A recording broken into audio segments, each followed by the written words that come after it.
Today, we are going to be learning the first arithmetic function in Excel, which is addition. How to do basic addition in Excel. Let's get started.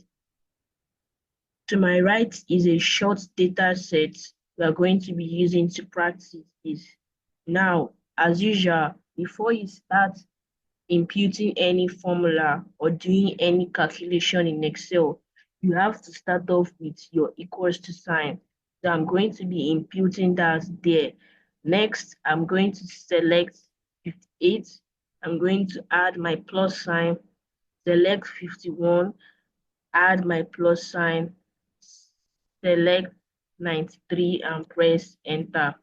And in order to do this for the remaining data sets, I just have to drag and autofill.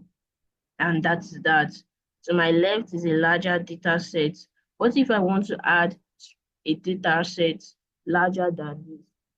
Twice this number or twice this number? Do I start manually adding plus, plus, plus? No. In my next YouTube video, I'm going to be showing you how to add a lot of numbers using range. So please watch out for that video. Thank you for watching.